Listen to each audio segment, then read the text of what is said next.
El 4 de agosto de 1946, República Dominicana fue azotada por un terremoto de magnitud 8.1 en la escala Richter, que provocó un tsunami que arrasó la comunidad de Matanzas, en Nagua, y produjo considerables daños en otras zonas del país. El sismo, considerado el más poderoso del pasado siglo XX, mató más de 125 personas, dejó cientos de heridos, un número indefinido de desaparecidos y al menos 20.000 sin hogar. Eran las 12:55 de la tarde del domingo 4 de agosto de 1946. Se estaba celebrando el 450 aniversario de la fundación de la ciudad de Santo Domingo, cuando se produjo el terremoto cuyo epicentro fue localizado frente a las costas de Nagua, provincia María Trinidad Sánchez. El terremoto produjo un tsunami de unos 5 metros de altitud en la costa de la bahía escocesa. En Matancitas, un poblado ubicado en ese entonces en las afueras de Nagua, el tsunami penetró aproximadamente 2 kilómetros, con olas que alcanzaron los 8 pies de altura. Es el terremoto más poderoso que hemos tenido y que ha liberado la mayor cantidad de energía. Hay que recordar que un terremoto de magnitud 8.1 es 32 veces más fuerte que un terremoto de magnitud 7.1 porque la escala es logarítmica y cada unidad que sube la escala de Richter, la energía se multiplica por 32. Eso fue lo que hizo que se sintiera en toda la región del Caribe. Se percibió en algunas partes del vecino Haití, Puerto Rico, Islas Vírgenes, Jamaica, al este de Cuba, Sur y Centroamérica.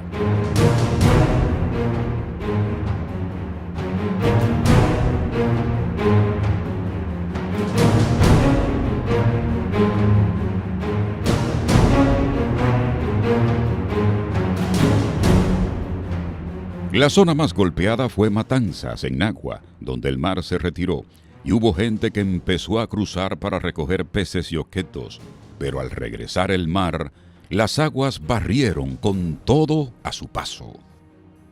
Así lo documentó en su libro El día del terremoto puede ser hoy, el ingeniero sismo resistente Leonardo de Jesús Reyes Madera. De acuerdo a testimonios obtenidos por el también presidente de la Sociedad Dominicana de Sismología e Ingeniería Sísmica, Sodisísmica, algunas personas se encontraban jugando cuando el fenómeno natural los sorprendió. Incluso hubo ese terremoto produjo un tsunami que afectó la zona de Matancita y habían unas 300 casas que, según las informaciones que yo recabé en mis investigaciones cuando estaba haciendo el libro, solo 8 quedaron en pie. Algo importante fue que en Matancita no murió nadie. O sea, yo entrevisté más de 10 personas, 10, 12 personas que vivieron el terremoto en esa zona y no murió nadie. Eso para mí fue sumamente extraño. La República Dominicana, para esta fecha, sus edificaciones en sentido general eran de madera, solamente construcciones gubernamentales y algunas instituciones privadas tenían edificaciones de concreto, básicamente mampostería. Estas edificaciones en sentido general no estaban preparadas para soportar un evento sísmico de aquella magnitud de 8.1 en la escala de Richter que ocurrió en la parte noreste de la isla. La República Dominicana está justo en el borde de contacto entre la placa tectónica de Norteamérica y la placa tectónica del Caribe. Ese fragmento norte de nuestra isla, lo que llamamos el bloque septentrional, definido por la costa atlántica, la cordillera septentrional y el valle del Cibao, junto a la península de Samaná, están justo en contacto, en el área de interacción con la placa tectónica de Norteamérica. Por eso los grandes terremotos que hemos tenido desde 1562 hasta el presente se han concentrado mayormente en el bloque norte. Quiere decir que de ahí deriva el alto nivel de daño que producen los terremotos que se han producido en la República Dominicana, incluyendo ese terremoto del 4 de agosto de 1946. En la comunidad de Matancitas, arrasada por las aguas del Océano Atlántico, hasta el parque desapareció. El panorama era desolador, pues era la primera vez que ocurría un suceso de tal magnitud. El caos se apoderó de la Villa Matanzas y de todo el país. El llanto, el luto y el pánico fueron desoladores.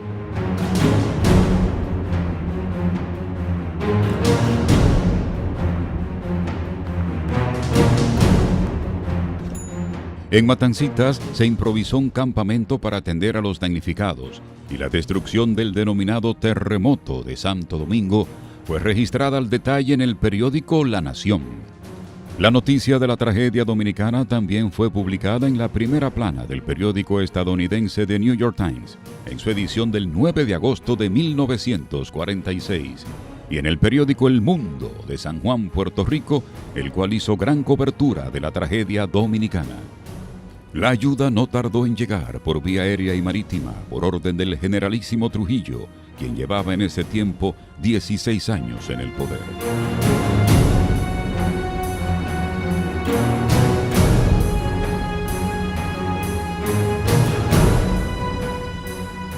En el viejo Matanzas hay colocadas hoy día placas en los árboles para señalar los daños provocados por el terremoto y el tsunami de agosto de 1946.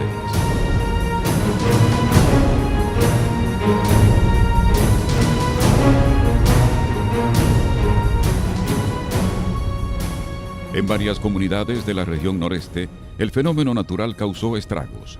En Agua, las alturas máximas de onda fueron estimadas entre 13 y 16 pies, penetrando hasta 2 kilómetros hacia tierra. Reportes de prensa de la época registraron el hallazgo de 28 cadáveres en la región, creyéndose que otros vecinos fallecieron ahogados en la hecatombe. En la zona del Bajío y Cabrera, donde la gente que estaba en la gallera, el mar se la llevó toda, porque el tsunami vino y toda la gente que estaba ahí, pues el tsunami se los llevó, más se llevó todo lo que estaban paseando, reposando el almuerzo en la carretera, porque recuerda que esa carretera se mantiene todavía al borde del mar, o sea, al borde de la playa, el límite de la ciudad con la playa. Y ahí fue donde se habla de unas 125 personas que estaban en la gallera, más los que pueden haber muerto, transeúntes que estaban reposando, porque se usaba mucho que los mismos turistas y las personas que vivían ahí reposaban su almuerzo pues, caminando en la carretera, muy poco tránsito de vehículos. Al menos 5 vuelos de 14 aviones socorrieron con ayuda humanitaria a los afectados de la catástrofe.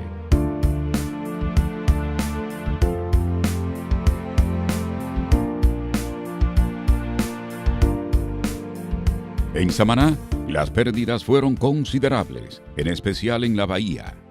De acuerdo a reportes de prensa, no fue posible rescatar todos los cadáveres, estimados en más de 1,000 por la Marina de Guerra, que hizo ingentes esfuerzos. El evento sismológico que mantuvo en vilo a los dominicanos destruyó edificaciones, casas, vías férreas, carreteras, puertos, puentes, canales de riego. También pérdidas a la agricultura, ganadería y otras áreas vitales de la economía dominicana. En Moca se desplomaron el club recreativo, el mercado público, la casa consistorial. La calle Nuestra Señora del Rosario quedó obstruida por los escombros, mientras que la bóveda de la glorieta del Parque Cáceres y las torres de las iglesias de la ciudad se fueron abajo. En menor grado, sufrieron pérdidas Puerto Plata, Montecristi, Higüey, El Ceibo, Ciudad Trujillo, Azua y Barahona. Hubo que suplir por mar a través de barcos y tirarle con aviones la frazada, las casas de campaña, con alimentos. O sea, hubo un mes y medio muy, muy crítico. Y ese mes y medio fue temblando prácticamente todos los días. En Santiago, un almacén se derrumbó. El canal Presidente Trujillo fue severamente perjudicado. En tanto, en San Francisco de Macorís, la iglesia Nuestra Señora de las Mercedes, el local del Partido Dominicano y establecimientos comerciales experimentaron graves destrozos al ser azotados por la furia del sismo. Los temblores de tierra no cesaron y el luto tampoco. Cada día se encontraban más muertos. Tan solo 4 días después del terremoto, una sacudida sísmica de 7.6 grados en la escala Richter atemorizó aún más al país. Las sacudidas sísmicas se prolongaron por alrededor de 2 años. El pánico se afianzó en la gente que se resistió a dormir en el interior de sus viviendas por temor a ser aplastados por una réplica. Fueron miles de temblores de tierra que ocurrieron en la región. Prueba de esto que algunas personas contaban de que ponían los calderos en los fogones y habían que amarrarlos para que no se cayeran, porque la ocurrencia de los temblores era tan frecuente que fácilmente se le viraban los calderos y se le apagaba el fogón. La gente entró en pánico, entró en miedo, nadie quería dormir bajo techo, la gente dormía en el frente de la casa o en el patio de la casa o en el parque más cercano, pero durante 2 años consecutivos tuvimos réplicas. Un terremoto de magnitud 8.1 es capaz de producir réplicas durante 2 años. Y así ocurrió en la República Dominicana. Y por eso la gente que aún vive y que estuvo en ese momento cuando se produjo ese terremoto, porque eran niños o jovencitos, recuerdan con angustia, con miedo, con pánico lo que se vivió ese 4 de agosto del año 1946 y el 8 de agosto, que fue la réplica, esa réplica mayor. A partir de ahí las réplicas comenzaron a disminuir, pero se sintieron durante 2 años y todo el país estuvo en vilo, en miedo, en pánico, no dormía, pensando que en cualquier momento por la noche, por la madrugada, podía venir otra sacudida sísmica mayor.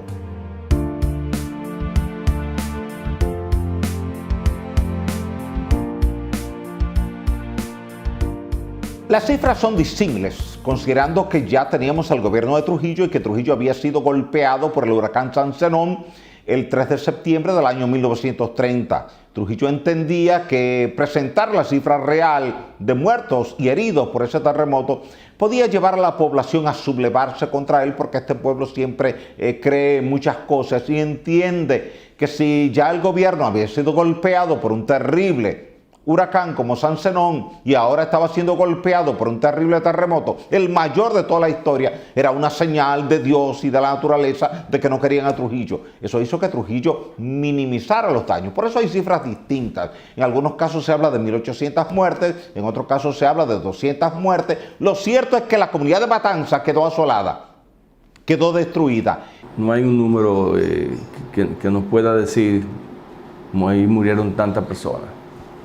Uno se lo achacan al régimen de que se escondían las informaciones, pero yo hablé con gente que sacó muertos de la arena después que el tsunami se retiró, o sea, después que el mar volvió a su normalidad, perdón. Y a mí no me hablaron de miles de muertos ni nada de eso, ¿no? Simplemente hay un número de que se estima que habían unas 125 personas en la gallera. Pero eso yo no pude determinar en mi libro un número exacto de pérdidas de vida ni desaparecidos. Tan pronto ocurrió el terremoto, Trujillo tomó varias medidas mediante decreto. Prohibición de exportación artículos alimenticios de primera necesidad, suspensión celebración de las fiestas patrias, envío por aire y mar de raciones alimenticias para los damnificados e incomunicados por tierra, creación de una comisión conformada por técnicos de diferentes departamentos para evaluar los daños a las viviendas y las necesidades inmediatas de las familias. En los casos de violación de estas medidas, Trujillo dispuso que los ingenieros constructores y los propietarios fueran castigados con una multa de 50,000 pesos o con prisión de 1 mes a 1 año. Pero uno de los aspectos más importantes fue el hecho de que se creó el Fondo de Reconstrucción. Entonces, tú dabas 10 centavos, tú dabas 1 peso, tú dabas 50 centavos, tú dabas 2 tablas, una hoja de zinc, eso salía en la lista en el periódico que está aquí. Diciendo quién donó cada cosa. Ese fondo de reconstrucción sirvió para poder reconstruir las viviendas dañadas. Pero otro aspecto, se prohibió la exportación de alimentos. O sea, no se podía sacar nada de aquí, de materiales. Se obligó a utilizar un profesional en la ejecución de las nuevas viviendas. Y si tú eras un propietario y te combinabas con el ingeniero para que te salieran la cosa más económica, iban presos los dos. Otras de las medidas adoptadas por el presidente Trujillo fue traer al país a solicitud de la Universidad de Santo Domingo al reverendo J. Joseph Lynch, director del Observatorio Sísmico de la Universidad de Fordham, en Nueva York, Estados Unidos, para que explicara a la población en general y a los estudiosos las causas, daños y alcances del evento de la madre naturaleza. El reputado sismólogo llegó al país por avión acompañado por una comitiva de expertos. Como invitado de honor de la Universidad de Santo Domingo, Lynch dictó una conferencia magistral en el Paraninfo de la Academia Estatal acerca del sismo del 4 de agosto de 1946, la cual fue calificada por los medios de comunicación como brillante.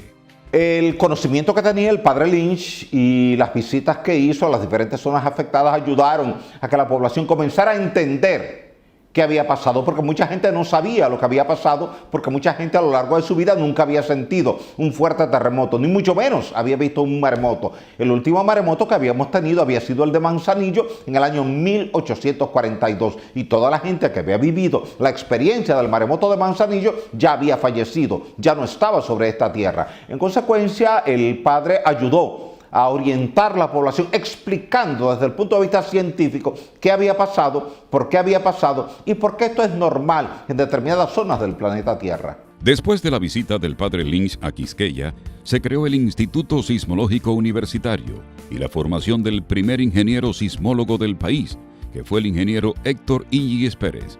Tras estas iniciativas, años después se creó en 1979 el primer reglamento para el análisis y diseño sísmico de estructuras de la Secretaría de Estado de Obras Públicas y Comunicaciones. Tomar conciencia. Tenemos más de 70 años donde hemos podido utilizar la palabra prevención.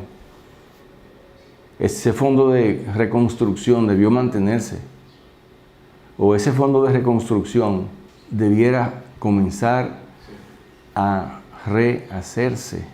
¿Cómo lo podemos hacer?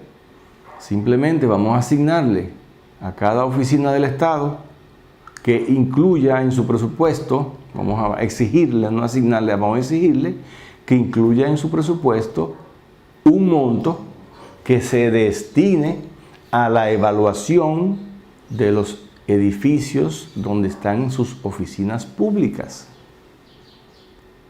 Y con ese fondo se evalúan los edificios. Como ya tenemos códigos sísmicos, podemos evaluarlo sobre la base de ese código sísmico y ver si son vulnerables o no a un terremoto. Ese reglamento fue una introducción a lo que es la cultura de la sismicidad en nuestra sociedad y para ayudar a los ingenieros a establecer algunos estándares cuando tengan que diseñar y construir una estructura. Tuve el privilegio y el honor de participar en el año 1979 en la puesta en circulación de ese reglamento que se hizo en el Salón de Conferencias del Edificio de Oficinas Gubernamentales, mejor conocido como el UACAL. Allí se presentó de manera pública ese esfuerzo que había hecho la Sociedad Dominicana de Sismología e Ingeniería Sísmica, Sodosísmica, con un trabajo conjunto de Rafael Corominas Pepín, de Orlando Franco, de Juan Chalas, de Leonardo Reyes Madera, de Héctor O'Reilly, de todos los ingenieros que habían decidido agruparse, muchos de ellos que habían ido a estudiar sismología al CIDIAT, a Venezuela, y trajeron sus conocimientos aquí a la República Dominicana para compartirlos con la sociedad dominicana. El terremoto y el tsunami del domingo 4 de agosto de 1946 trastornaron la vida del pueblo dominicano y cambió para siempre la percepción que se tenía sobre estos fenómenos. A poco más de 74 años del terremoto de Santo Domingo, el recuerdo de esta tragedia se mantiene vivo en la memoria de cientos de dominicanos de la época y en las páginas de nuestra historia.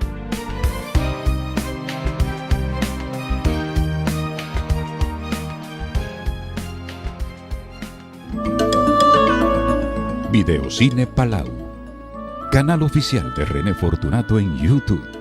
Suscríbete.